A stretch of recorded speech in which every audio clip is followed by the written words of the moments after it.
ഓം കാർപ്പണ്യദോഷോ ഭഗതസ്വഭാവകൃച്ഛാമൃതാം ധർമ്മസുമൂഢചേതക യശ്രേയസ്യാ നിശ്ചിതം ബ്രൂഹിതന്മേ ശിഷ്യസ്തേഹം ചാതിമാം താം പ്രപന്നം. ഓം നമോ ഭഗവതേ വാസുദേവായ. നമോ ഭഗവതേ വാസുദേവായ. ഓം ശ്രീകൃഷ്ണായ പരബ്രഹ്മണേ നമഃ. എല്ലാവർക്കും നമസ്കാരം. ഗീതയിലെ 17-ാം അധ്യായം ശ്രദ്ധാത്രയ വിഭാഗയോഗമാണ് നമ്മൾ ചർച്ച ചെയ്തുകൊണ്ടിരിക്കുന്നത്. അടുത്തത് 11-ാമത്തെ ശ്ലോകമാണ്. അതിനു മുമ്പ് 10 ശ്ലോകങ്ങളൊന്ന് പാരായണം ചെയ്തുകൊണ്ട് നമുക്ക് അടുത്ത ഭാഗത്തേക്ക് കിടക്കാം. അഥ സപ്തദശോധ്യായഃ ശ്രദ്ധാത്രയ ഭാഗയോഗഃ. അർജുന ഉവാച യേ ശാസ്ത്രവിധിമുത്സൃജ്യ യജന്തെ ശ്രദ്ധയാന്യഥാ തേഷാം ദിഷ്ടാതുകാ കൃഷ്ണ സത്വമാകോ രജസ്തമ. ശ്രീഭഗവാനുവാച ത്രിവിധാ ഭവതി ശ്രദ്ധ ദേഹിനാം സ്വസ്വഭാവജാ സാത്വികീ രാജസീ ചൈവ താമസീം ചേതിതാം ശൃണു. സത്വാനുരൂപ സർവസ്യ ശ്രദ്ധാ ഭവതി ഭാരത. ശ്രദ്ധാമയോയം പുരുഷോ യോ യശ്രദ്ധസ്സ ഏവ സാ.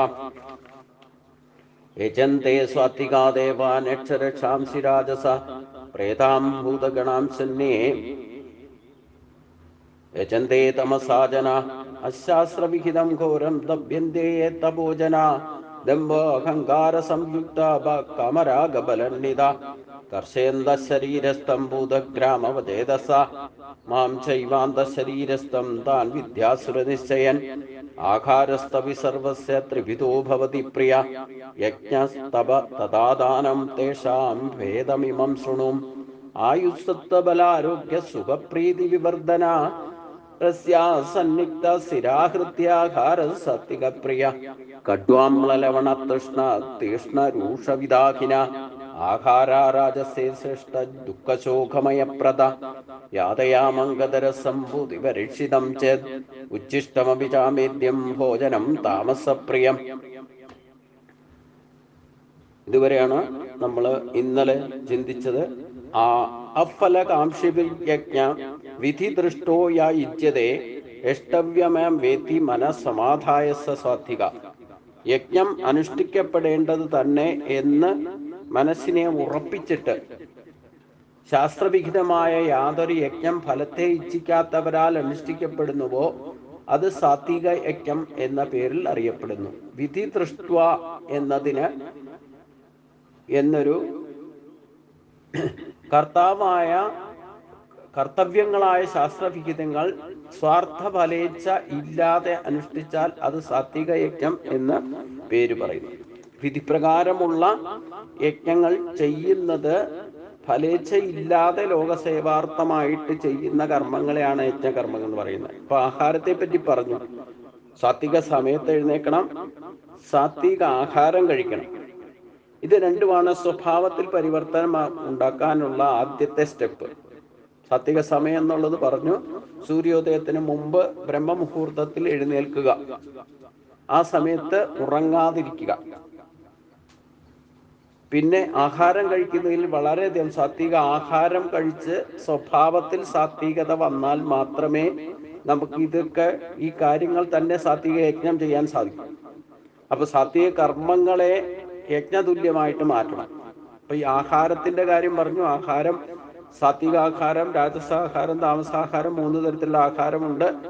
ആ ആഹാരങ്ങളിൽ സാത്വിക ആഹാരത്തിന് പ്രാധാന്യം കൊടുക്കുകയും അത് സ്ഥിരനിഷ്ഠമായിട്ട് അതിൽ ശീലമാക്കുകയും അതിൽ ജന്മവാസന ഉളവാക്കുകയും അത് മാത്രം താല്പര്യമായിട്ട് മാറുകയും ആഹാരത്തിൽ മാറുകയും ചെയ്യുന്നതനുസരിച്ച് നമ്മുടെ സാത്വിക സ്വഭാവം ഉണ്ടാകും. സാത്വിക സ്വഭാവം ഉണ്ടാകുന്നതനുസരിച്ച് മാത്രമേ സാത്വിക യജ്ഞം ചെയ്യാൻ സാധിക്കൂ. നമുക്ക് നേച്ചറായിട്ട് ജനിക്കുമ്പോൾ തന്നെ മനുഷ്യന് 50% നേച്ചറും 50% കൾച്ചറുമാണെന്ന് പറഞ്ഞു.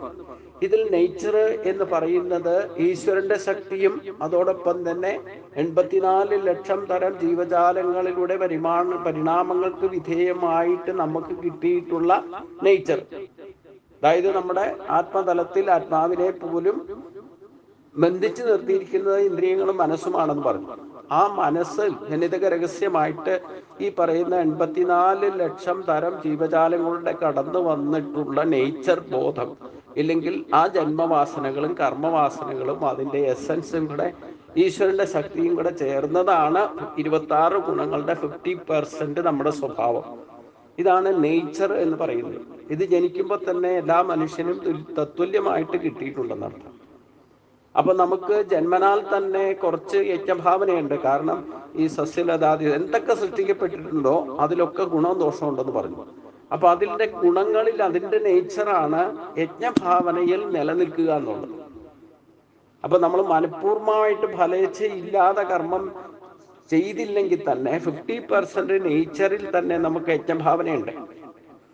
അത് ഒരു മണൽത്തരിയിൽ വരെയുണ്ട്. ഈ പ്രപഞ്ചത്തിന്റെ നിലനിൽപ്പിന് ആവശ്യമായിട്ടുള്ള യജ്ഞഭാവനയാലാണ് ഈ പ്രപഞ്ചം തന്നെ സൃഷ്ടിക്കപ്പെട്ടിരിക്കുന്നത്. ഞാൻ പറഞ്ഞല്ലോ, സ്വഖയജ്ഞ ഭാവനയോടെയാണ് ഞാൻ സൃഷ്ടിച്ച് കാമധേനുവിനെ പോലെ അതിനെയൊക്കെ സംരക്ഷിക്കുന്നത്, പരിപോഷിപ്പിക്കുന്നത്. അതിന് ഒരു കുറവും വരില്ല. നിരീശ്വരവാദി ആയാലും എത്ര അധർമ്മികളായാലും അസുരീഭാവത്തെ പോലും നിലനിർത്തുന്നത് ഈ 50% ഈശ്വരീയമായ നേച്ചറാണ്. അതാണ് പ്രകൃത്യാ ഈശ്വരൻ നിജപ്പെടുത്തി വെച്ചിരിക്കുന്ന ശക്തി എന്ന് പറയുന്നത്. അപ്പൊ അതിൽ തന്നെ നമുക്ക് പൂർവജന്മാതീതമായ ഒരു ജന്മവാസനയായിട്ട് യജ്ഞഭാവനയും യജ്ഞസ്വഭാവവും ഒക്കെ ഉണ്ടാവും. നമ്മൾ തന്നെ, ഉദാഹരണത്തിന് നമ്മൾ തന്നെ സ്വയം പോയിട്ട് ജോലി ആർജിച്ച് ഒരു ജോലി വാങ്ങി ഏത് തരത്തിൽ ഏത് മേഖലയിൽ പ്രവർത്തിക്കുന്നവരായിക്കോട്ടെ, അതിൽ നിന്ന് കിട്ടുന്ന ഫലത്തെ ഇല്ലെങ്കിൽ അതിൻ്റെ ശമ്പളം ഇല്ലെ കൂലി കിട്ടുന്നത് കൊണ്ട് അത് വന്നിട്ട് താൻ മാത്രമല്ലല്ലോ ഉപയോഗിക്കുക. ഓട്ടോമാറ്റിക്കായിട്ട് നമ്മൾ വീട്ടിൽ ആരൊക്കെയുണ്ടോ സുഹൃത്തുക്കൾക്കും കരക്കൊടുക്കും. ചിലപ്പോൾ നമ്മളോട് അടുത്ത് നിൽക്കുന്നവർക്ക് ഇല്ലേ, നമ്മുടെ ബന്ധുക്കളായിട്ട് നിൽക്കുന്ന 3 തരത്തിലുള്ള ബന്ധനത്തിൽപ്പെട്ടവർക്കും ബന്ധുക്കളായിട്ടുള്ളവർക്കും എല്ലാം തന്നെ ഇതിൻ്റെ അംശം, അതായത് അത് കിട്ടുന്ന കൂലിയിൽ നിന്ന് വാങ്ങിക്കൊണ്ടുവരുന്ന അരി ഒരു പാത്രത്തിലിട്ട് വേവിച്ച് മറ്റുള്ളവർക്കെല്ലാം കൊടുക്കുന്ന ഒരു സ്വഭാവം നമുക്ക് ജന്മസിദ്ധമായിട്ടുണ്ട്. എനിക്ക് കിട്ടുന്നത് ഞാൻ മാത്രമേ ഉപയോഗിക്കുള്ളൂ, മറ്റുള്ളവർക്ക് കൊടുക്കില്ല എന്നൊരു ഭാവന നിർബന്ധം പിടിച്ചാലും ചിലതൊക്കെ നമുക്ക് ചെയ്യേണ്ടതായിട്ട് വരും. അതാണ് സർവ പ്രകൃതി ജൈഗുണ എന്ന് പറയുന്നത്. ഒരു ഫലവൃക്ഷം നട്ടു, ഇനി സ്വയമേവ ഭൂമിയിൽ അത് മുളച്ചു വന്നാലും അതിൽ നിന്നുണ്ടാകുന്ന ഫലം ആർക്ക് വേണമെങ്കിലും എടുക്കാം. പക്ഷിമൃഗാദികൾക്ക് കഴിക്കാം, മനുഷ്യനെടുക്കാം, ആർക്ക് വേണമെങ്കിലും അത് കഴിക്കാൻ പറ്റുന്നവർക്കെല്ലാം എടുത്തു വയ്ക്കാം. വൃക്ഷം ഒരിക്കലും തടസ്സപ്പെടുത്തുന്ന പ്രശ്നമില്ല. നമ്മൾ വളർത്തുമൃഗങ്ങളെ പോലും പശുവിനെയൊക്കെ വളർത്തിക്കൊണ്ട് വന്നാൽ അതിൽ നിന്ന് കിട്ടുന്ന ഉൽപ്പന്നങ്ങൾ ആർക്ക് വേണമെങ്കിലും എടുത്ത് ഉപയോഗിക്കാം. അതിൻ്റെ സ്വാർത്ഥതയോടുകൂടി അതിന് മാത്രമേ, അതിൻ്റെ കുട്ടികൾക്ക് മാത്രമേ കൊടുക്കുള്ളൂ എന്നൊരു നിർബന്ധ ബുദ്ധിയൊന്നും ഈ ജീവജാലങ്ങൾക്ക് പോലുമില്ല. സൂര്യചന്ദ്രാദി നക്ഷത്രഗോളങ്ങൾക്ക് ഒരു ധർമ്മമുണ്ട്, യജ്ഞഭാവനയുണ്ട് അവർക്കും. അതും ലോകത്തെ നിലനിർത്തുന്നതിന് ആവശ്യമായ കർത്തവ്യകർമ്മങ്ങൾ അതൊക്കെ ചെയ്തുകൊണ്ടാണിരിക്കണം. അപ്പോൾ പ്രകൃതിയുടെ നിലനിൽപ്പ് തന്നെ യജ്ഞഭാവനയിലാണ്. അത് കർമ്മയോഗം പറഞ്ഞല്ലോ, അത് നേച്ചർ അനുസരിച്ചുകൊണ്ട് നമ്മൾ ഇതൊക്കെ ചെയ്യും. അതിൽ നമ്മൾ മാറ്റം വരുത്താനോ നമ്മുടെ സ്വഭാവത്തിൽ തന്നെ ഉണ്ടെന്നർത്ഥം ഈ യജ്ഞഭാവന. എത്ര സ്വാർത്ഥ താല്പര്യമുള്ളവരും എത്ര അസുരീഭാവമുള്ളവരും കൂടെ നിൽക്കുന്നവരെ സഹായിക്കുന്ന ഒരു മനോഭാവമാണ് യജ്ഞഭാവന. അവിടെ സ്വാർത്ഥത വിട്ടിട്ട് നിസ്വാർത്ഥമായിട്ട് തനിക്കെന്ത് കിട്ടുന്നുള്ള ചിന്തയില്ലാതെ തന്നെ നമുക്ക് 50% നേച്ചറിൽ തന്നെ ഈ യജ്ഞഭാവനയുണ്ട്. കാരണം അത് വെച്ചിട്ടാണ് ഈ സൃഷ്ടി തന്നെ നടത്തിയിരിക്കുന്നത്. എങ്കിൽ ഈ ലോകം നിലനിൽക്കും.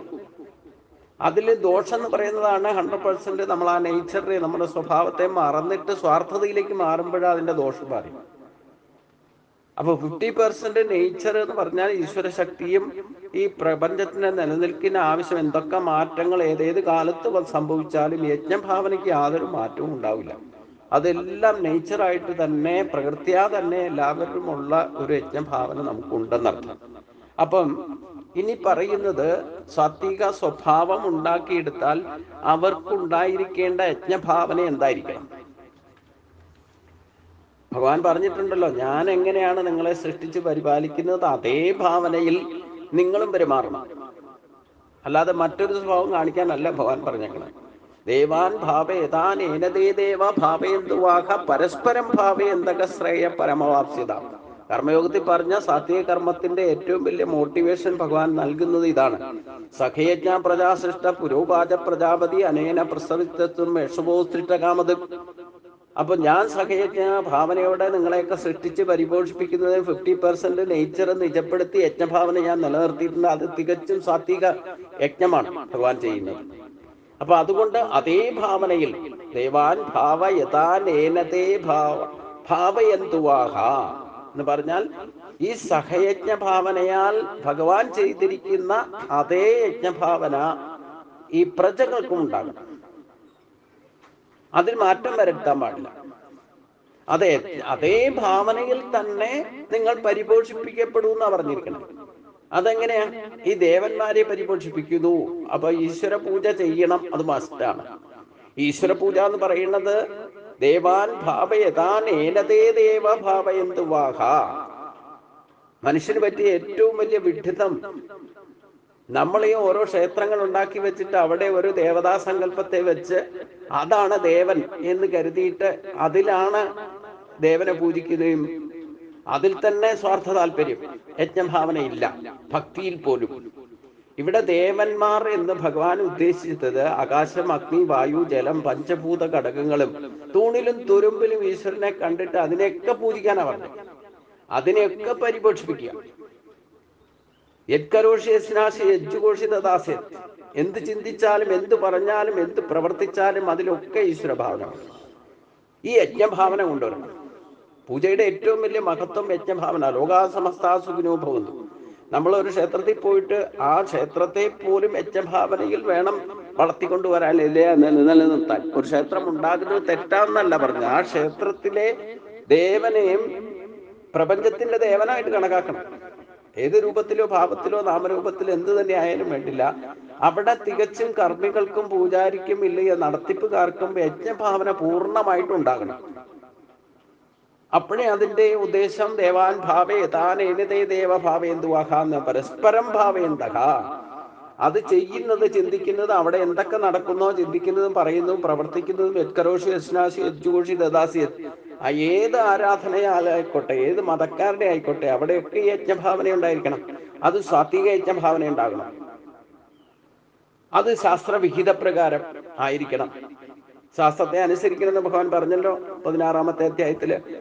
അതിന് ഏത് മതത്തിൽപ്പെട്ടവരാർക്കും അവർക്കൊരു ശാസ്ത്രവിധി ഉണ്ട്. എല്ലാവർക്കും, മുസ്ലിങ്ങളായാലും വേണ്ടില്ല, ക്രിസ്ത്യാനികളായാലും വേണ്ടില്ല, ജൈനനായാലും വേണ്ടില്ല, ബുദ്ധനായാലും വേണ്ടില്ല, ഏത് മതത്തിൽപ്പെട്ടവർക്കായാലും അവർക്ക് അതൊക്കെ കൊണ്ടു നടക്കുന്നതിന് ഒരു ശാസ്ത്രവിധി, അതിന്റെ ഗുരു ഇല്ലേ, പരമഗുരു, അത് ആ മതത്തെ സൃഷ്ടിച്ച ആള് ഇല്ലെങ്കിൽ അതിങ്ങനെ ഒരു ഭാവന കുറെ ആൾക്കാർക്ക് ഉണ്ടാക്കി കൊടുത്തിട്ടുണ്ടെങ്കിൽ അതിനൊരു വിധിവിധാനം സങ്കല്പിച്ചിട്ടുണ്ട്. ഇപ്പൊ ശ്രീനാരായണ ഗുരു തന്നെ ഒരു ആദർശവാദി ഇല്ലെങ്കിൽ ഒരു ബയലോ ഉണ്ടാക്കി വെച്ചിട്ടുണ്ട്. പക്ഷെ അത് കൈകാര്യം ചെയ്യുമ്പോൾ അവിടെ യജ്ഞഭാവനയൊക്കെ നഷ്ടപ്പെട്ടിരിക്കുന്നു. ആ അദ്ദേഹത്തിന്റെ ശങ്കരാചാര്യന്റെ പേരിലായിക്കോട്ടെ, അല്ലെ ശ്രീനാരായണ ഗുരുവിന്റെ പേര്, ചട്ടമ്പി സ്വാമികളുടെ പേരിലായിക്കോട്ടെ ആശ്രമങ്ങളൊക്കെ ഉണ്ടാക്കും. പക്ഷെ അത് കഴിഞ്ഞിട്ട് അവര് പറഞ്ഞ് അവരെന്തുദ്ദേശ ലക്ഷ്യത്തിലാണ് ഇതൊക്കെ ചെയ്തത്, അതിനൊരു മോട്ടിവേഷൻ ഇല്ലെങ്കിൽ അവര് പറഞ്ഞ ആ പാതയിൽ നിന്നൊക്കെ വ്യതിചലിച്ച് സ്വാർത്ഥ താല്പര്യത്തിന് വേണ്ടിയിട്ട് ഈ ആധ്യാത്മിക കേന്ദ്രങ്ങളൊക്കെ ഉപയോഗപ്പെടുത്തുന്നു. അതുകൊണ്ട് ഇവരൊക്കെ ഉദ്ദേശിച്ച ലക്ഷ്യത്തിലേക്ക് ആരും തത്വദർശിയായിട്ട് ഒരു ഗുരുക്കന്മാരും മാറുന്നില്ല പിന്നീട് വന്ന തലമുറയിൽ. അത് 5 തലമുറ കഴിയുമ്പോഴത്തേന് ലോകം സംഭവിക്കുന്നു ഭഗവാൻ തന്നെ പറഞ്ഞിട്ടുണ്ടല്ലോ. അപ്പൊ അതുകൊണ്ട് സാത്വിക യജ്ഞഭാവന എന്ന് പറഞ്ഞാൽ തന്നെ അവര് വിധിവിധാനം അനുസരിച്ച് ശാസ്ത്രവിഹിതമായ ഒരു ബയല ഉണ്ടാക്കി വെച്ചിട്ടുണ്ടെങ്കിൽ അതനുസരിച്ചുകൊണ്ട് യജ്ഞം ചെയ്യണം. അതും ഫലത്തെ ഇച്ഛിക്കാത്തവരാൽ ചെയ്യപ്പെടുന്ന യജ്ഞം സാത്വിക യജ്ഞം. ഇവിടേക്ക് ഒരു സ്ഥാപനം ഉണ്ടാക്കിയാൽ അതിന് പണം ഉണ്ടാക്കാനും ഇല്ലേ അതിന്റെ പേരും പ്രശസ്തിക്കും വേണ്ടിയിട്ട് ഓരോന്ന് ചെയ്തു കൂട്ടും. അപ്പൊ ഈ യജ്ഞഭാവന യഥാർത്ഥത്തിൽ ഉദ്ദേശ ലക്ഷ്യം ഈ ആചാര്യൻ എന്താണോ ഉദ്ദേശിച്ചത് അതനുസരിച്ച് കൊണ്ടൊന്നും ചെയ്യാതെ വരും. ഇപ്പൊ ബുദ്ധൻ തന്നെ പരമമായ ഒരു മതത്തിന്റെ സ്ഥാപകനാണ്, ബുദ്ധമതം എന്ന് പറയുന്നത്. അദ്ദേഹത്തിന്റെ ആ വചനങ്ങളൊക്കെ പിന്നീട് ദുർവ്യാഖ്യാനം ചെയ്ത് ഇല്ലെങ്കിൽ തെറ്റായ തരത്തിലൊക്കെ നടപ്പാക്കിയതിന്റെ പരിണത ഫലമാണ് അവിടെ അപജയം സംഭവിച്ചത്. ഇങ്ങനെ എല്ലാ കാര്യങ്ങളും അത് പരമഗുരുക്കന്മാര് തത്വദർശികളായിട്ടുള്ളവർ നമുക്ക് കാണിച്ചു തന്ന മാർഗത്തിൽ നിന്ന് വ്യതിചലിച്ച്, അതിപ്പോ എത്രയൊക്കെ ശ്രദ്ധിച്ചാലും വേണ്ടില്ല, എത്രയൊക്കെ നമ്മൾ ശാസ്ത്രവിദ്യ അനുസരിച്ച് നടക്കാൻ ശ്രമിച്ചാലും ഒരു 5 തലമുറ കഴിയുമ്പോഴത്തേനും അതിൽ വികലത സംഭവിക്കും, ലോപം സംഭവിക്കും. അതിൽ നിന്നാണ് ഈ കുലനാശം സംഭവിക്കാൻ ഇടവരുന്നതെന്നും ഭഗവാൻ തന്നെ പറഞ്ഞിട്ടുണ്ട് ഇതിനു മുമ്പും. അപ്പം അതിനെ ആ യോഗം നഷ്ടപ്പെട്ടാൽ വീണ്ടും അതിനെ പുനരുദ്ധിച്ച് പുനഃസ്ഥാപിക്കാനുള്ള ഒരു ശാസ്ത്രവിധി യഥാവിധി അനുസരിക്കാനുള്ള ചിട്ട ഉണ്ടാക്കണം എന്നാണ്. അതില്ലാതെ വരുമ്പോഴും അവിടെ നാശം സംഭവിക്കുക. അപ്പൊ സാത്വിക യജ്ഞം എന്ന് പറയുന്നത് നമുക്ക് യജ്ഞഭാവനയുണ്ട്. ജന്മസിദ്ധമായിട്ട് ഈശ്വരന്റെ സ്വഭാവം നമ്മളിലുണ്ട്, 50% ഉണ്ട്. മറ്റ് ജീവജാലങ്ങളുടെ എസൻസ് നമ്മുടെ ശരീരത്തുള്ളത് കൊണ്ട് ഈ പ്രകൃതിയാ സഹയജ്ഞ ഭാവനയോട് തന്നെയാണ് നമ്മൾ നിലനിൽക്കുന്നത്. അത് സർവ്വപ്രകൃതി ജയിക്കണി എന്നുള്ള വ്യവസ്ഥിതിയിൽ തന്നെ നമുക്ക് പൂർണ്ണമായിട്ട് സ്വാർത്ഥ താല്പര്യം അനുസരിച്ച് ആർക്കും ജീവിക്കാൻ സാധ്യമല്ല. ഇനി 100% ഞാൻ സ്വാർത്ഥനാണ്, ഞാൻ എനിക്കുള്ളത് ആർക്കും കൊടുക്കില്ല എന്നൊക്കെ ബലം പിടിച്ച് നിർബന്ധ ബുദ്ധിയാൽ ഇരിക്കുന്ന ഒരാൾക്ക് പോലും 100% സ്വാർത്ഥത കാണിക്കാൻ സാധ്യമല്ല. കാരണം അവന്റെ ജന്മസിദ്ധമായിട്ടുള്ള ജന്മവാസന കൊണ്ട്, പ്രകൃതിയുടെ ഗുണങ്ങളെ കൊണ്ട് തന്നെ, അവന് നേച്ചർ അനുസരിച്ച്, അവന്റെ സ്വഭാവം അനുസരിച്ച് കൊണ്ട് തന്നെ കുറച്ചൊക്കെ പരോപകാരാർത്ഥമായിട്ട് തൻ്റെ കൂടെ നിൽക്കുന്നവർക്ക് വേണ്ടിയിട്ടെങ്കിലും എന്തെങ്കിലുമൊക്കെ ചെയ്യാൻ സാധിക്കേണ്ടി വരും, ഇല്ലെങ്കിൽ പ്രവർത്തിക്കേണ്ടി വരും. അത്തരത്തിൽ ചിന്തിക്കേണ്ടി വരും, പറയേണ്ടി വരും, പ്രവർത്തിക്കേണ്ടി വരും. ഇല്ലെങ്കിൽ അവന്റെ നിലനിൽപ്പ് സാധ്യമല്ല എന്നർത്ഥം. അപ്പൊ അവിടെ നമ്മൾ ഒന്നോടെ അതിനെ അപ്ഗ്രേഡ് ചെയ്യണം, അതിനെ ഒന്നോടെ ഉയർത്തിക്കൊണ്ടുവരാനാണ് ഈ ഭാവനയെ മനസ്സിലാക്കിക്കൊണ്ട് നമ്മുടെ നിലനിൽപ്പിന്, നമ്മുടെ ദുഃഖരഹിതമായ ജീവിതത്തിന് ഇതേ ഭാവന നമ്മൾ കൊണ്ടുവരണം. അതായത് നമുക്ക് ജന്മസിദ്ധമായിട്ട് ഈശ്വരൻ നമ്മളിൽ തന്നെ സ്വഭാവത്തിൽ 50% നിജപ്പെടുത്തി വെച്ചിരിക്കുന്ന യജ്ഞഭാവന സാത്വിക കർമ്മത്തിന്റെ ഉണ്ട്. അത് വളരെ കുറവായിരിക്കും, പക്ഷെ അതിനെ പരിപോഷിപ്പിച്ചു കൊണ്ടുവരുമ്പോഴാണ് പരസ്പരം ഭാവയന്തഹ എന്ന് പറഞ്ഞത്. അപ്പോഴേ ലോകസേവാർത്ഥായിട്ട് നമുക്ക് എന്തെങ്കിലും ചിന്തിക്കാനോ പറയാനോ പ്രവർത്തിക്കാനോ സാധിക്കും. അതിൽ നിന്ന് പരമമായ ശ്രേയസ് നമുക്ക് അനുഭവിക്കാനും സാധിക്കും. ഇതൊക്കെ ഇൻഡിവിജ്വലി മനസ്സിലാക്കണം. നമ്മൾ മനസ്സിലാക്കിയിട്ട് നമ്മുടെ ജീവിതം ശ്രേയസ്കരമാക്കിയിട്ട് വേണം മറ്റൊരാൾക്ക് ഈ മാർഗദർശനം പോലും പറഞ്ഞു കൊടുക്കാൻ. ഇല്ലെങ്കിൽ അത് പ്രായോഗിക തലത്തിൽ എത്തില്ല. അപ്പൊ നമ്മൾ ചെയ്യാത്ത കാര്യം, നമ്മൾ പഠിക്കാത്ത കാര്യം മറ്റുള്ളവരെ ഉപദേശിച്ചിട്ടെന്ന കാര്യം, അത് വെള്ളത്തിൽ വരച്ച വര പോലെ ആവുള്ളൂ. അപ്പൊ അങ്ങനെയാണ് ശരിക്കും ഇനി ആചാര്യന്മാരൊക്കെ, ഇല്ലെങ്കിൽ ആചാര്യന്മാരാണെന്ന് നടിച്ചു നടക്കുന്നവരൊക്കെ ചെയ്യുന്നത്. നമ്മൾ പറയുന്നതും ചെയ്യുന്നതും സ്വയം അനുസരിക്കണം, അനുഷ്ഠിക്കണം. അതിന്റെ ശ്രേഷ്ഠത, ശ്രേയസ് എന്താണെന്ന് സ്വയം അനുഭവിച്ചറിയണം. എന്നിട്ട് വേണം മറ്റുള്ളവർക്ക് പറഞ്ഞു കൊടുക്കാൻ. ഇത് നേരെ തിരിച്ചാ. ഈ പുസ്തകത്തിൽ എഴുതിയതൊക്കെ വായിച്ച് അത് കുറച്ചുകൂടെ ഭാഷാ പാണ്ഡിത്യമോ ഇല്ല അത്തരത്തിലൊക്കെ ഉണ്ടെന്ന് വെച്ച് കഴിഞ്ഞാൽ മറ്റുള്ളവർക്ക് വളരെ രസകരമായിട്ടൊക്കെ വിശദീകരിക്കുകയൊക്കെ ചെയ്യും. പക്ഷെ അവിടുന്ന് എഴുന്നേറ്റ് വീട്ടിലേക്ക് വന്നു കഴിഞ്ഞാൽ ഈ സ്വാർത്ഥ താല്പര്യത്താലായിരിക്കും പ്രവർത്തിക്കുന്നത്. ഈ ചെയ്യുന്നത് പോലും, ഇങ്ങനെ ഒരു സേവനം മറ്റുള്ളവർക്ക് പറഞ്ഞു കൊടുക്കുന്നത് പോലും കേമമായിട്ട് ചെയ്യുന്നുണ്ടെങ്കിൽ പോലും അതൊക്കെ സ്വാർത്ഥ താല്പര്യം വെച്ചിട്ടായിരിക്കും. അതിൽ നിന്ന് എന്തെനിക്ക് കിട്ടും എന്നുള്ളതായിരിക്കും, ഫലേച്ഛയായിരിക്കും പ്രധാനം.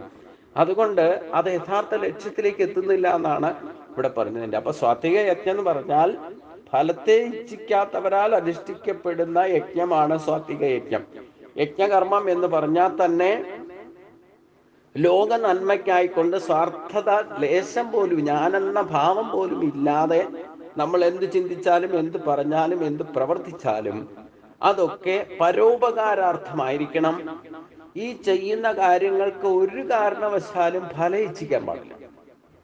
ഫലമൊക്കെ തനിയെ പ്രകൃതിയുടെ സ്വഭാവം അനുസരിച്ച് നമുക്ക് വന്നു ഭവിക്കും. നന്മ ചെയ്താൽ നന്മയും, തിന്മ ചെയ്താൽ തിന്മയും വരും. നിങ്ങൾ ഫലം ഇച്ഛിക്കാതെ ചെയ്താലും നിങ്ങൾക്ക് കിട്ടാനുള്ള യോഗമുള്ളതൊക്കെ നിങ്ങൾക്ക് കിട്ടിക്കൊണ്ടിരിക്കും. അപ്പൊ അത് സാത്വിക യജ്ഞമാണ്. അപ്പൊ സാത്വിക സ്വഭാവം ഉണ്ടാക്കിയാൽ ഈ സാത്വിക കർമ്മങ്ങൾ അനുഷ്ഠിക്കുക എന്ന് പറഞ്ഞാൽ ഈ വക കാര്യങ്ങളിൽ വളരെ, അതിന് ഞാൻ പ്രത്യേകമായിട്ട് പറയുന്നു, ഈ ഫലേച്ഛയില്ലാതെ സാത്വിക കർമ്മം ചെയ്യുന്നത് ആദ്യം ഈശ്വര പൂജയിൽ ചെയ്യാം. ജപതപാദികൾ ചെയ്യുന്നുണ്ടെങ്കിലും, രാവിലെ എഴുന്നേറ്റിട്ട് ഒരു വിളക്ക് വെച്ച് ഈശ്വരനെ പ്രാർത്ഥിക്കുന്നുണ്ടെങ്കിലും അത് നമുക്ക് വേണ്ടി, തനിക്ക് വേണ്ടി മാത്രമല്ല അത് ചെയ്യുന്നത് പോലും. അതുകൊണ്ട് എന്ത് കിട്ടുന്നൊന്നും ചിന്തിക്കണ്ട. രാവിലെ നേരത്തെ എഴുന്നേറ്റാൽ ശരീരശുദ്ധി വരുത്തിയിട്ട് ഭഗവാന്റെ മുമ്പിൽ ഒരു വിഗ്രഹം വയ്ക്കുക, ഒരു ഫോട്ടോ വയ്ക്കുക, എന്തെങ്കിലും ചെയ്യുക. അങ്ങനെ പ്രത്യേകമായൊരു സ്ഥാനം കൽപ്പിച്ച് അവിടെ ഒരു വിളക്ക് കത്തിച്ച് വയ്ക്കുക. അതിൽ നിന്ന് എന്തെങ്കിലും ഫലം എനിക്ക് കിട്ടണം എന്നുള്ള വിചാരം ഇല്ലാതെ ചെയ്യാം.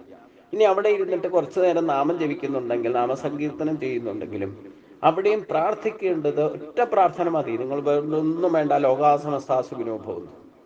ശ്രേഷ്ഠമായ പ്രാർത്ഥന ഭാരതീയ സങ്കല്പത്തിൽ നമുക്ക് പൂർവികർ പറഞ്ഞു തന്നിട്ടുണ്ട്. ഈ ലോകത്തിലുള്ളവർക്ക് മുഴുവൻ, അതിൽ നമ്മൾ ഉൾപ്പെടും, ഈ ലോകത്തിലുള്ള സകല പ്രാണികളും ഉൾപ്പെടും. ലോകാസമസ്താസുഖിനോ ഭവന്തു. ഇതിനപ്പുറത്തേക്ക് ഒന്നും പ്രാർത്ഥിക്കേണ്ട. നിങ്ങളുടെ ഈ പ്രാർത്ഥന യോഗക്ഷേമമായിട്ട് നിങ്ങൾക്ക് മാറും.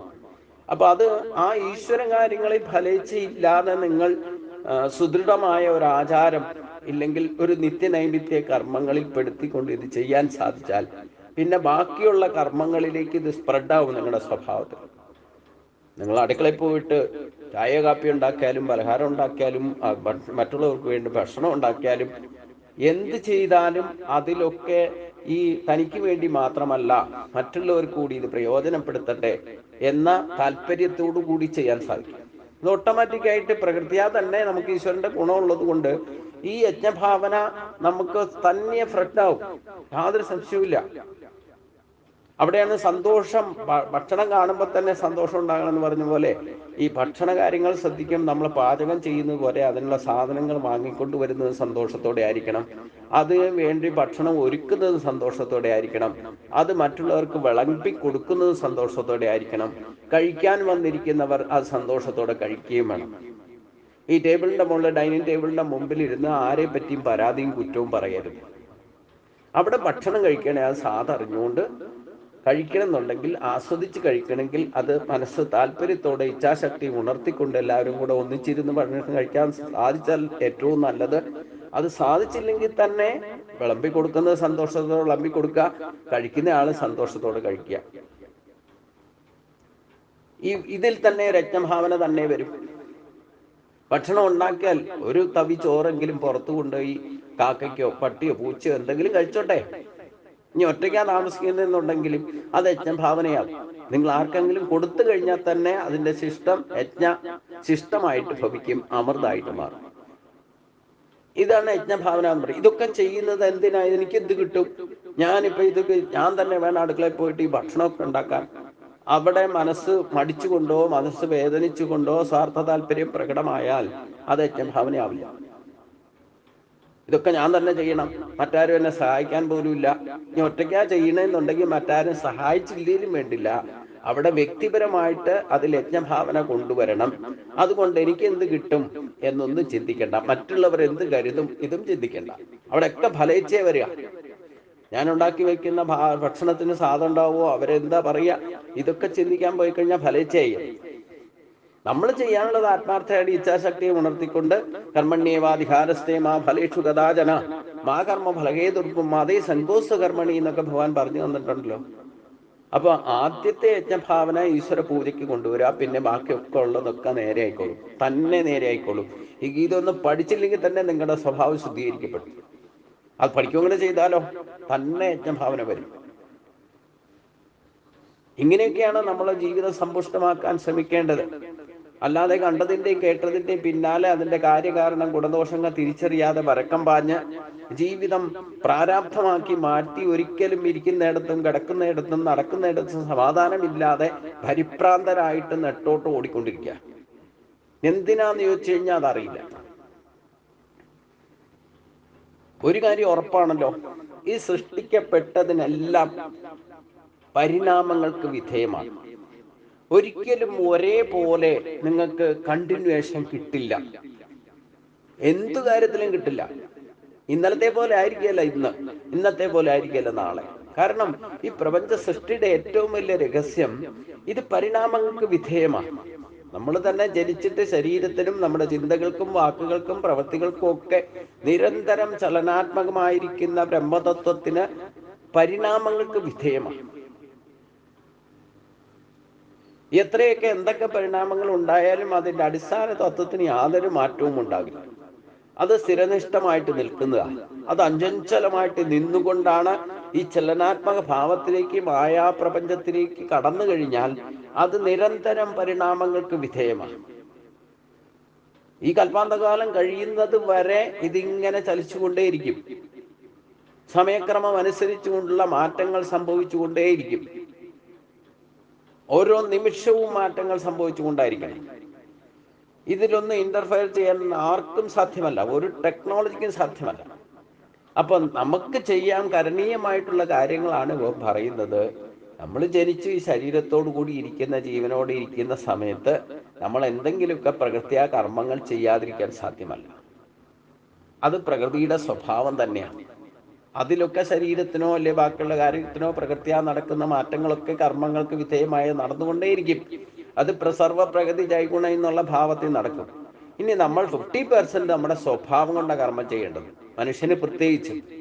ആ 50% കൾച്ചറിനെ ഡെവലപ്പ് ചെയ്യുമ്പം ഈ ചെയ്യുന്ന, ചിന്തിക്കുന്നതോ പറയുന്നതോ പ്രവർത്തിക്കുന്നതോ നമ്മൾ മനഃപൂർവ്വമായിട്ട് ചെയ്യുന്ന കൾച്ചർ സ്വഭാവം, നമ്മുടെ സ്വഭാവം നമ്മൾ ക്രിയേറ്റ് ആക്കിയാലും നേച്ചർ അനുസരിച്ച് ജീവിക്കാൻ പറ്റുള്ളൂ. എന്നാലും നമ്മുടേതായ സ്വാർത്ഥ താല്പര്യം വന്ന് ഭവിക്കുമ്പോൾ അതിൽ യജ്ഞഭാവന മാറും. അതാണ് ഇവിടെ ഭഗവാൻ പറഞ്ഞത്, ഫലം ഇച്ഛിക്കാത്തവരാൽ അനുഷ്ഠിക്കപ്പെടുന്ന കർമ്മം സാത്വിക യജ്ഞമായിട്ട് മാറും. അത് ഈശ്വര പൂജയിൽ ആദ്യം ശ്രദ്ധിക്കുക. ഇനി അടുത്തതോ, അഭിസന്ധായതു ഫലം ദമ്പാർത്ഥം അഭിചൈവ ഇജ്ജതേ ഭരതശ്രേഷ്ഠ തം യജ്ഞം വിധിരാജസം.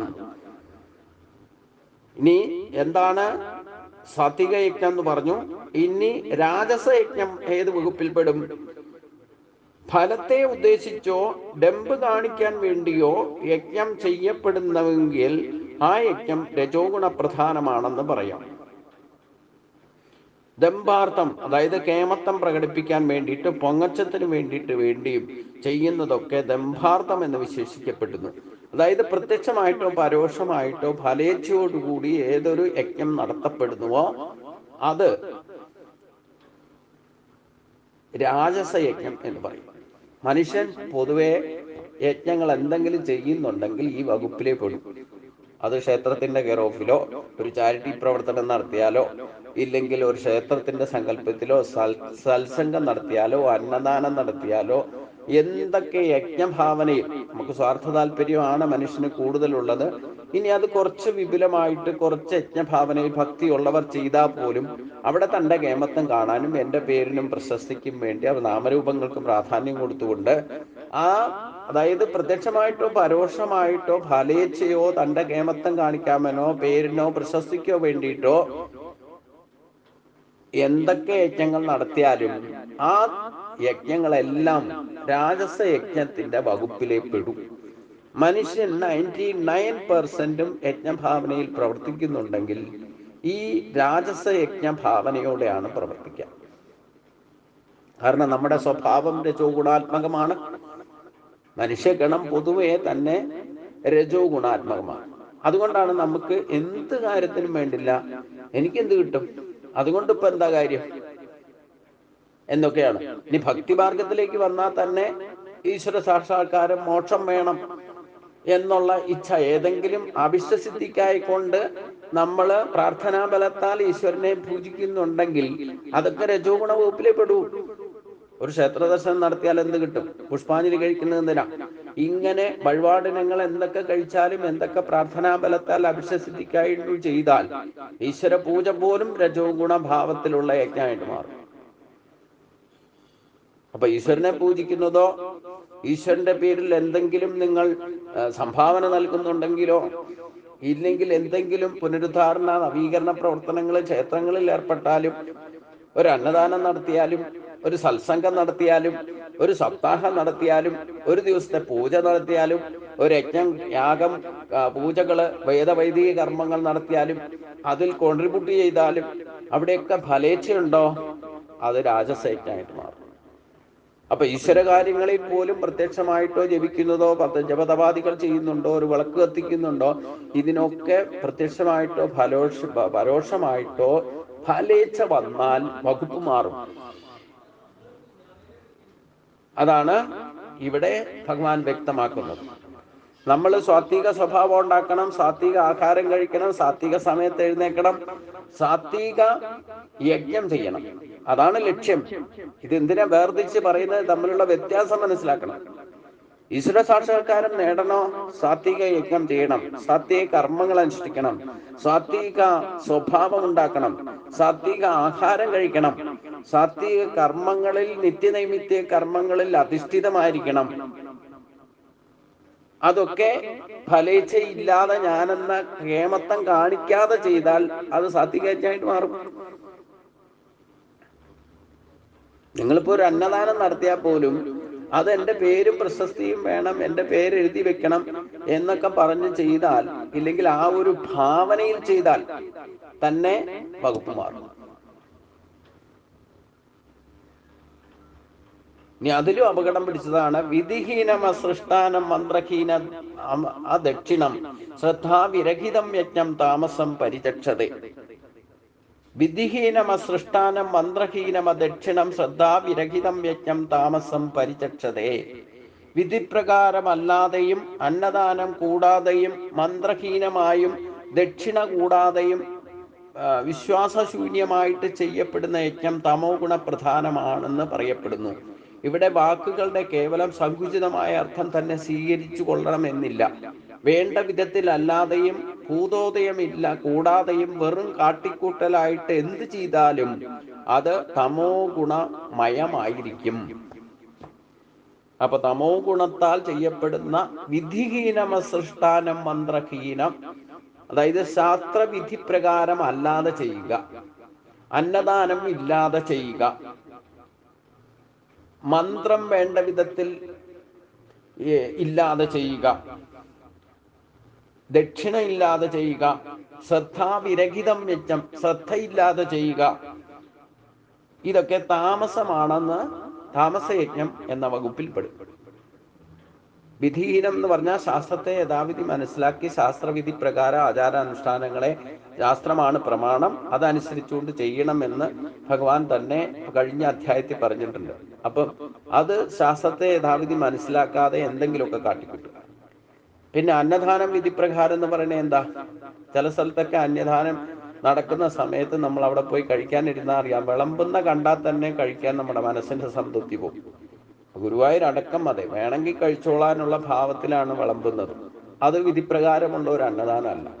പിന്നെ അന്നദാനം എന്ന് പറഞ്ഞാൽ പ്രത്യേകിച്ചും ക്ഷേത്രങ്ങളിൽ നടക്കുന്ന ആ പ്രസാദ ഊട്ട് എന്ന് പറയുന്നത്, അതിൽ ഒരു സ്പൂണെങ്കിലും ഭഗവാന് നേദിച്ച പായസമോ അതുപോലെ എന്തെങ്കിലും കൊടുക്കണം, അപ്പോഴേ അത് പ്രസാദമാകും. അല്ലാതെ 4 കൂട്ടം ഉണ്ടാക്കി സദ്യ ഉണ്ടാക്കിയിട്ട് ആ തനിക്കിഷ്ടമുള്ള പാലടയൊക്കെ ഉണ്ടാക്കി നേദിക്കുമ്പം, അല്ലെങ്കിൽ എല്ലാവർക്കും കൊടുക്കുമ്പം, അതിൽ നിവേദിച്ച പായസമോ നേദ്യമോ എന്തെങ്കിലും ഒന്ന് മിക്സ് ചെയ്താൽ മാത്രമേ അത് പ്രസാദമാകൂ. അല്ലാതെ അത് വിളമ്പിയാൽ, അതായത് ഉച്ചപൂജ കഴിയാതെ ഭഗവാന് നേദിക്കാതെ മുൻകൂട്ടി ആൾക്കാരുടെ തിരക്കുകൊണ്ട് നേരത്തെ കൊടുക്കാൻ തുടങ്ങുക, നിവേദിച്ചതിന് ശേഷം ഒരു അല്പം പ്രസാദമെങ്കിലും അതിൽ മിക്സ് ചെയ്ത് കൊടുക്കാതിരുന്നാൽ അത് പ്രസാദ കൂട്ടാകില്ല. അപ്പൊ വിധിപ്രകാരമല്ല അന്നദാനം നടക്കണം. അത് തമോ ഗുണത്തിന്റെ അധിപന്മാരായിട്ടാണ് ചെയ്യുക. പിന്നെ വേണ്ട വിധത്തിൽ മന്ത്രങ്ങൾ ഉപയോഗിക്കാതിരിക്കുക. അഥവാ മന്ത്രം ജപിച്ചാൽ തന്നെ ഞാൻ പറഞ്ഞല്ലോ, നമ്മൾ തലേ ദിവസം 24 മണിക്കൂറിനകോ 48 മണിക്കൂറിനകോ പൂജാരി പോലും ലഹരി പദാർത്ഥങ്ങൾ ഉപയോഗിക്കുക, പുകയില ഉപയോഗിക്കുക, സിഗരറ്റ് വലിക്കുക, വീടി വലിക്കുക, ഇല്ലെങ്കിൽ കള്ളു കുടിക്കുക, ഈ മദ്യം ഉപയോഗിക്കുക, ഇതിലൊക്കെ ലഹരി പദാർത്ഥങ്ങൾ ഉപയോഗിച്ചിട്ട് ശ്രീകോവിലിനകത്ത് കയറി മന്ത്രം ജപിച്ചാൽ അതിൽ നിന്ന് അശുദ്ധി വിഗ്രഹത്തിലേക്ക്, പ്രതിഷ്ഠാസ്ഥാനത്തേക്ക് എത്താൻ സാധ്യതയുണ്ട്. കാരണം നമ്മുടെ ശ്വാസഗതിയിലൂടെ അത് സ്പ്രെഡ് ആവും. അപ്പൊ അശുദ്ധി ബാധിക്കുക എന്ന് പറഞ്ഞാൽ പ്രത്യക്ഷത്തിൽ വേണ്ടാത്തത് ശ്രീകോവിലിനകത്ത് കയറ്റുന്നത് മാത്രമല്ല, നമ്മുടെ ശ്വാസവായുവിൽ പോലും അശുദ്ധി ഉണ്ടാകും. അപ്പൊ മന്ത്രം ജപിച്ചാൽ അത് വിധിപ്രകാരമല്ലാത്ത മന്ത്രം ഇല്ലാതെ ചെയ്യുന്നത് അതിലും ഭേദം ഞാൻ പറയും. കാരണം എന്താ? മന്ത്രം എന്ന് പറഞ്ഞാൽ ശരിക്കും മനസ്സിൽ മനനം ചെയ്തുകൊണ്ടാണെങ്കിലും ചെയ്താൽ മതി.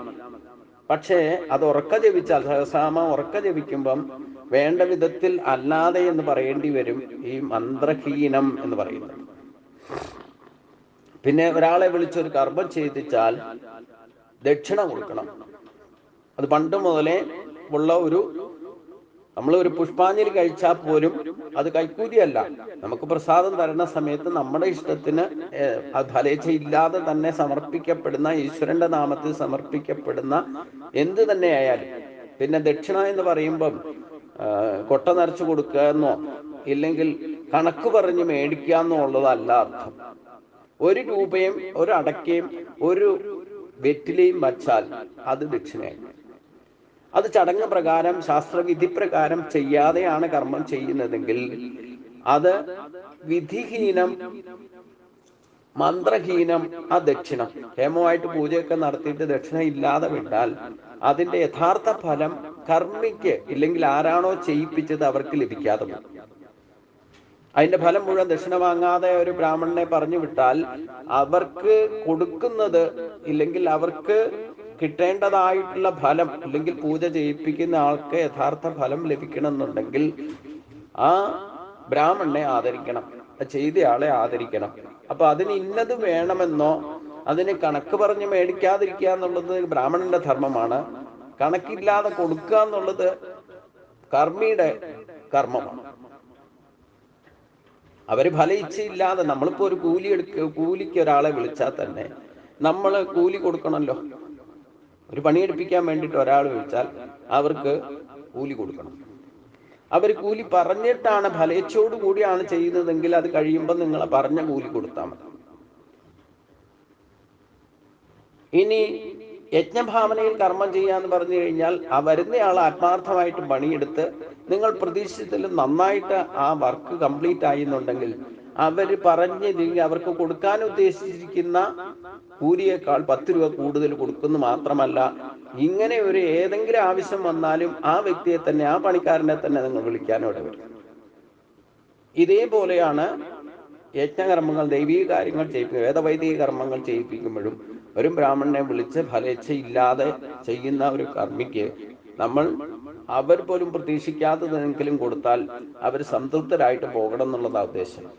ഇനി അത് കൊടുക്കാതെ വിട്ടാലോ ആ കർമ്മം ചെയ്ത ആൾക്കാർക്ക് അതിന്റെ ഫലം കിട്ടുക, ചെയ്യിപ്പിച്ച ആൾക്കാർക്കല്ല. ദക്ഷിണ കൊടുത്താലോ ചെയ്യിപ്പിച്ച ആൾക്ക് കിട്ടും. അവിടെയാണ് വ്യത്യാസം മനസ്സിലാക്കണം. അല്ലാതെ കൊട്ട നിറച്ച് ഇല്ലെങ്കിൽ അവർ ആഗ്രഹിക്കുന്ന കണക്ക് പറഞ്ഞ് കാശ് കഴിക്കുക, ഇല്ലെങ്കിൽ ഇഷ്ടം പോലെ കൊടുക്കുക, ലിമിറ്റിൽ കൂടുതൽ അവരെ അത്യാഗ്രഹികളും സംതൃപ്തി ഇല്ലാത്തവരാക്കി മാറ്റുന്നതും ഈ ദക്ഷിണ കൊടുക്കുന്നവർ തന്നെയാണ്. അപ്പൊ അതിനൊന്നും കണക്ക് പറയാനോ കണക്ക് ചോദിക്കാനോ കണക്ക് അവതരിപ്പിക്കാനോ ചെയ്യാൻ പാടില്ല. പക്ഷേ ഒരു കർമ്മം ചെയ്താൽ, ഞാൻ പറഞ്ഞല്ലോ, ദക്ഷിണ എന്ന് പറഞ്ഞാൽ ഒരു വെറ്റിലയും 1 രൂപയും അതിൽ ഒരു അടയ്ക്കാപ്പാക്ക് അല്ലെങ്കിൽ വസ്ത്രവും കൂടെ വെച്ചുകൊണ്ട് കൊടുത്താലോ അത് ദക്ഷിണയായി എന്നർത്ഥം. അപ്പൊ അത് ചെയ്യാതിരുന്നാൽ അത് ശാസ്ത്രവിധി പ്രകാരമാകില്ല. അങ്ങനെ ചെയ്യിക്കുന്നവരുമുണ്ട്. അപ്പൊ അങ്ങനെ ചെയ്താൽ അത് ശ്രദ്ധയില്ലാതെ ചെയ്യാം. ഇനി എന്തെങ്കിലും ദക്ഷിണ കൊടുത്താൽ തന്നെ, ഇല്ലെ മന്ത്രം ജപിച്ചാൽ തന്നെ പൂർണ്ണമായ ശ്രദ്ധയില്ലാതെ ഈ പറയുന്ന കാര്യങ്ങൾ അന്നദാനം ചെയ്താലും വേണ്ടില്ല, ശാസ്ത്രത്തെ മാനിച്ചുകൊണ്ട് ചെയ്താലും വേണ്ടില്ല, ഇല്ലെങ്കിൽ മന്ത്രം ജപിക്കുന്നതായിക്കോട്ടെ, ദക്ഷിണ കൊടുക്കുന്നതായിക്കോട്ടെ, ഈ വക കർമ്മങ്ങൾ, ഇപ്പൊ സാത്വിക യജ്ഞമായിക്കോട്ടെ, രാജസ യജ്ഞങ്ങളായിക്കോട്ടെ, ഇതൊക്കെ ചെയ്യുമ്പോൾ ശ്രദ്ധാവിരഹിതം യജ്ഞം, വേണ്ടവണ്ണം ശ്രദ്ധയില്ലാതെ വഴിപാട് പോലെ ഒരു കാട്ടിക്കൂട്ടലായിട്ട് ചെയ്താൽ അത് തമോ ഗുണ വകുപ്പിലേക്ക് പോകും. അറിവില്ലാത്തവർ ചെയ്യുന്ന ഒരു യജ്ഞഭാവന എങ്ങനെയാണോ അതാണ് ഇവിടെ തമോ ഗുണത്തിന്റെ യജ്ഞം എന്ന് പറയുന്നത്. അപ്പൊ വേണ്ടത് വേണ്ട സമയത്ത് വേണ്ടതുപോലെ അല്ലാതെ ചെയ്യുക. കാട്ടിക്കൂട്ടലായിട്ട് എന്തെങ്കിലുമൊക്കെ കാണിക്കാം, മറ്റുള്ളവരുടെ മുമ്പിൽ ഷോ കാണിക്കാൻ വേണ്ടിയിട്ട് അത് അജ്ഞതയുടെ മറവിൽ ചെയ്താൽ, അറിയേണ്ട വിധത്തിൽ മനസ്സിലാക്കാതെ ചെയ്താൽ അത് തമോ ഗുണത്തിൽ നിന്നുണ്ടായ യജ്ഞമാണെന്ന് പറയേണ്ടി വരും. ഈ 3 തരത്തിലുള്ള യജ്ഞങ്ങളും നമുക്ക് ഒരു ക്ഷേത്രത്തെ കേന്ദ്രീകരിച്ചുകൊണ്ട് നമുക്ക് ചിന്തിച്ചാൽ, ഇല്ലെങ്കിൽ അത് നമ്മൾ കുറച്ചു നാൾ വീക്ഷിച്ചാൽ ഈ 3 വകുപ്പിലുള്ള യജ്ഞങ്ങളെയും നമുക്ക് ട്രേസ് ഔട്ട് ചെയ്യാൻ സാധിക്കും. ഇപ്പൊ ഗുരുവായൂർ ക്ഷേത്രം തന്നെ എടുത്താൽ അവിടെ നടക്കുന്ന സാത്വിക യജ്ഞങ്ങളെ പറ്റിയും ഇല്ലെങ്കിൽ രാജസ ഗുണത്തിലുള്ള യജ്ഞങ്ങളെ പറ്റിയും തമോ ഗുണത്താൽ നടക്കപ്പെടുന്ന യജ്ഞങ്ങളെ പറ്റിയും വക തിരിച്ച് കണ്ടെത്താൻ സാധിക്കും. ഒക്കെ ബ്രാഹ്മണര് ചെയ്യുന്നവരുണ്ട്, ക്ഷേത്രത്തിന് നടപ്പക്കാര് വൈശ്യര് ചെയ്യുന്നവരുണ്ട്, ക്ഷത്രിയര് ചെയ്യുന്നവരുണ്ട്. മനുഷ്യർ ചെയ്യുന്ന ആ യജ്ഞഭാവനയിൽ ഗുരുവായൂരപ്പന്റെ അടുത്ത് ചെയ്യുന്നവരെ പോലും ബ്രാഹ്മണനോ ക്ഷത്രിയനോ വൈശ്യനോ ശൂദ്രനോ സ്ത്രീകളോ ഏതൊക്കെ തരത്തിൽ അവിടെ ഭക്തരാണെന്ന് നടിച്ചു നടക്കുന്ന പ്രകടന ഭക്തിയും പ്രത്യക്ഷ ഭക്തിയും അവിടുത്തെ ജീവനക്കാരാകാം, അവിടുത്തെ സേവനക്കാരാകാം, അവിടുത്തെ സേവകരാകാം, ഭഗവാന്റെ പാർഷദന്മാരാകാം, ഇങ്ങനെ കാവൽക്കാരാകാം. ഏത് തരത്തിലായും ഗുരുവായൂർ ക്ഷേത്രം ബേസ് ചെയ്തുകൊണ്ട് തന്നെ ഗീതാശാസ്ത്രത്തെ മുഴുവൻ നമുക്ക് പ്രത്യക്ഷത്തിൽ കണ്ടു മനസ്സിലാക്കാൻ സാധിക്കും എന്നർത്ഥം. വകുപ്പ് തിരിച്ച് നമുക്ക് അവിടെ തന്നെ ട്രേസ് ഔട്ട് ചെയ്യാം. ഞാനിതൊക്കെ ചെയ്യാറുണ്ടെന്നർത്ഥം. അപ്പൊ അങ്ങനെയുള്ള ഒരു ഗീതാശാസ്ത്രത്തെ പ്രശ്നങ്ങൾ ഉണ്ടാക്കുന്നത്, ഇല്ലെങ്കിൽ നമുക്ക് അവിടെ തന്നെ ജ്യോത്സ്യന്മാര് തന്നെ ചോദിക്കലുണ്ടായിട്ടുണ്ട്, ഗീതാശാസ്ത്രം ജ്യോത്സ്യത്തിൽ ഉപയോഗിക്കാൻ പറ്റില്ല എന്ന്. ജ്യോത്സ്യത്തിൽ ഉപയോഗിക്കാൻ പറ്റില്ല എന്ന് ആരാ പറഞ്ഞത്? നിങ്ങൾ ഗീത ആദ്യം പഠിക്കാനാണ് ഞാൻ പറഞ്ഞ അവരോട്. കാരണം മനുഷ്യനെ വേണ്ട വിധത്തിൽ പ്രവർത്തിക്കാൻ ഇല്ലേ അസുരി ഭാവം എങ്ങനെ ഉണ്ടാകുന്നത്, പ്രശ്നങ്ങൾക്ക് കാരണമായി വരുന്നത് എന്താണെന്നൊക്കെ 16-ാം അധ്യായത്തിൽ അസുരി ഭാവത്തെ പറ്റി ഭഗവാൻ വിശദീകരിച്ചിട്ടുണ്ട്. ആ അസുരി ഭാവമാണ് ഒരു ക്ഷേത്രത്തിലായാലും ഒരു ഗ്രഹത്തിലായാലും മറ്റ് സമൂഹത്തിലായാലും ഒരു പ്രശ്നം ഉണ്ടാകാൻ കാരണം. മനുഷ്യനല്ലാതായി പ്രവർത്തിക്കാൻ ഇടവരുന്നത് എന്തുകൊണ്ടാ? ആസുരി ഭാവം. ആസുരി സ്വഭാവമാണ് പ്രശ്നങ്ങൾക്ക് കാരണം. അപ്പൊ ഗീതാശാസ്ത്രം പഠിക്കാതിരുന്നാൽ എന്തൊക്കെയാണ് ആസുരി ഭാവം എന്ന് പൂർണ്ണമായിട്ട് മനസ്സിലാക്കാൻ പറ്റാതെ. ആ പ്രശ്നങ്ങൾക്കുള്ള പരിഹാരം എന്താണെന്ന് കൃത്യമായിട്ട് 17-ാം അധ്യായത്തിൽ ശ്രദ്ധാത്രയത്തിൽ പറയുന്നുണ്ട്. അപ്പൊ ഗുരുവായൂർ ക്ഷേത്രം തന്നെ എടുത്താൽ എന്താണ് സാത്വിക യജ്ഞം, ആരൊക്കെയാണ് ചെയ്യുന്നത്, അത് ട്രേസ് ഔട്ട് ചെയ്യാൻ സാധിക്കും. രജോ ഗുണാത്മകമായിട്ടുള്ള ഭക്തരിൽ നിന്ന് തന്നെ നമുക്ക് ട്രേസ് ഔട്ട് ചെയ്യാം. ഒരു വിഷമവുമില്ല. ആ തമോ ഗുണ യജ്ഞം എവിടേക്കാണ് നടക്കുന്നത്, എവിടെയാണ് വിധിപ്രകാരം അല്ലാതെ അന്നദാനം നടക്കുന്നത്? ഇതൊക്കെ 3 കാര്യങ്ങളും അവിടെ തന്നെ അനുഭവത്തിലൂടെ എനിക്ക് മനസ്സിലാക്കാൻ സാധിക്കും. എനിക്ക് നേരിട്ടുള്ള അനുഭവമുണ്ട്. ഈ 3-ാമത്തെ ശ്ലോകം ഞാൻ ഇവിടെ ജ്യോത്സ്യന്മാരുടെ അടുത്ത് വ്യാഖ്യാനിച്ച അവിടുത്തെ പ്രശ്നത്തിൽ ശക്തിക്ക് യാതൊരു കുറവുമില്ല. പക്ഷെ കുറച്ച് മൗഢ്യം ബാധിച്ചിട്ടുണ്ട് ഗുരുവായൂരപ്പന്റെ സത്യത്തിന്. അതിന് എന്താണെന്ന് കണ്ടുപിടിക്കണം എന്നുള്ള ചർച്ച വന്നപ്പോൾ ഞാൻ പറഞ്ഞു, ഒരൊറ്റ കാരണമുള്ളൂ അതിന്, അത് നിങ്ങൾ ട്രേസ് ഔട്ട് ചെയ്യാൻ പറഞ്ഞു. വിധിഹീനം സൃഷ്ടാനം മന്ത്രഹീനം ദക്ഷിണം ശ്രദ്ധാ വിരഹിതം യജ്ഞം താമസം പരിചക്ഷത്തെ. ഈ 3 കാര്യങ്ങളും എനിക്ക് നേരിട്ട് അവിടെ അനുഭവമുള്ള കാര്യമാണ്. അപ്പൊ ചില സത്യങ്ങള് നമ്മൾ ശാസ്ത്രം പഠിച്ചാലല്ലേ അതിന്റെ എവിടേക്കാ ഗുണദോഷങ്ങൾ നടക്കുന്നതെന്ന് കണ്ടുപിടിക്കാൻ പറ്റും. പക്ഷെ അത് പറഞ്ഞിട്ട് കാര്യമൊന്നുമില്ല. കാരണം ഇതൊന്നും മനസ്സിലാക്കാനുള്ള അറിവുള്ളവരൊന്നും അല്ല അവിടെയൊക്കെ പ്രവർത്തിക്കുന്നവർ. അപ്പൊ പിന്നെ അവരോടൊന്നും പറഞ്ഞിട്ട് കാര്യമൊന്നുമില്ല. പക്ഷെ ഞാൻ എഴുതി കൊടുത്തിട്ട് വരെയുണ്ട്. പക്ഷെ അത് അവർ ചവിറ്റുകൊട്ടയിൽ ഇടുള്ളൂ, അതും അറിയാം. പക്ഷെ എന്നാലും ഗീത പഠിച്ചത് കൊണ്ട് ഇതൊക്കെ നമുക്ക് ട്രേസ് ഔട്ട് ചെയ്യാനും നമ്മുടെ സമൂഹത്തിൽ ഈ പൊതു ലോക നന്മയ്ക്ക് വേണ്ടി പ്രവർത്തിക്കുന്ന സ്ഥാപനങ്ങളോ ക്ഷേത്രങ്ങളോ ദേവാലയങ്ങളോ ആരാധനാലയങ്ങളോ ചാരിറ്റി പ്രവർത്തനം നടക്കുന്ന ആശ്രമങ്ങളോ ഇവിടെയൊക്കെ നടക്കുന്നത് ഈ 3 വകുപ്പിൽ പെടുന്ന യജ്ഞങ്ങൾ നടക്കുന്നുണ്ട്. അതിലേറ്റവും അതിക്രമിച്ച് നടക്കുന്നത് രജോ ഗുണാത്മകവും ഈ തമോ ഗുണാത്മകവുമായിട്ടുള്ള യജ്ഞങ്ങളാണ് നടക്കുന്നത്. അതുകൊണ്ട് യഥാർത്ഥ ഫലത്തിലേക്ക് അവർക്കൊന്നും എത്താനും സാധിക്കില്ല. അതായത് ഈശ്വര സാക്ഷാത്കാരത്തിലേക്ക് നടക്കുന്ന ഈ കാര്യങ്ങൾ പോലും വ്യർത്ഥമായി ഭവിക്കുന്നു. ആത്മസാക്ഷാത്കാരം നേടണമെങ്കിൽ സാത്വിക യജ്ഞത്തിലേക്ക് അന്ധകരണ ശുദ്ധി വരണമെങ്കിൽ സാത്വിക യജ്ഞങ്ങൾ അനുഷ്ഠിക്കണം എന്ന് സാരം. അതില്ലാതെ വന്നാൽ യാതൊരു സംശയവുമില്ല അതൊക്കെ വ്യർത്ഥമായി ഭവിക്കും. അന്ധകരണ ശുദ്ധി ഉണ്ടാവില്ല, വിവേകവും ഉണ്ടാവില്ല. അതിൽ നിന്ന് ഈ ആധ്യാത്മിക രംഗത്തെ പ്രവർത്തനങ്ങളൊക്കെ വ്യർത്ഥമായി ഭവിക്കും. അപ്പോൾ ഒരു ക്ഷേത്രവും ആധ്യാത്മിക രംഗമാണ്, ഒരു ആശ്രമം നടക്കുന്നുണ്ടെങ്കിൽ അതും ആധ്യാത്മിക രംഗമാണ്, സത്സംഗങ്ങൾ നടക്കുന്നുണ്ടെങ്കിൽ അത് ആധ്യാത്മിക വേദവൈദിക കർമ്മങ്ങളാൽ നടക്കുന്ന പൂജകളും യജ്ഞങ്ങളും യാഗങ്ങളും ഒക്കെ ആധ്യാത്മിക മേഖല തന്നെയാണ്. അപ്പം അതൊക്കെ സാത്വിക യജ്ഞം അല്ലെങ്കിൽ രജോ ഗുണത്തിലും തമോ ഗുണത്തിലും അധിഷ്ഠിതമായിട്ടാണ് നടക്കുന്നതെങ്കിൽ അതൊക്കെ അന്ധകരണ ശുദ്ധിക്കോ ഇല്ലെങ്കിൽ വിവേകത്തിനോ ആധ്യാത്മിക ഉയർച്ചയ്ക്കോ യഥാർത്ഥ ഫലത്തിലേക്ക് എത്തിക്കാതെ വരും, ഈശ്വര സാക്ഷാത്കാരത്തിന് ഉതകാതെ വരും എന്നർത്ഥം. ബാക്കി ഭാഗം നമുക്ക് അടുത്ത ദിവസം ചിന്തിക്കാം. ഇനി ശരീരം കൊണ്ട് ചെയ്യേണ്ട തപസ്സും മനസ്സുകൊണ്ട് ചെയ്യേണ്ട തപസ്സും വാക്കുകൊണ്ട് ചെയ്യേണ്ട തപസ്സിനെ പറ്റിയാണ് പറയുന്നത്. അത് നമുക്ക് അടുത്ത ദിവസം ചിന്തിക്കാം. ഇത് സർവത്ര ഗോവിന്ദ നാമ സങ്കീർത്തനം. ഗോവിന്ദ ഹരി ഗോവിന്ദ. ഓം സ്വസ്തി പ്രജാഭ്യാം പരിപാലയന്താം ന്യായേന മാർഗേണ മഹിം മഹീശാ ഗോ ബ്രാഹ്മണേഭ്യഃ ശുഭമസ്തു ലോകാ സമസ്താ സുഖിനോ ഭവന്തു. ലോകാ സമസ്താ സുഖിനോ ഭവന്തു. ഓം ശാന്തി ശാന്തി ശാന്തി.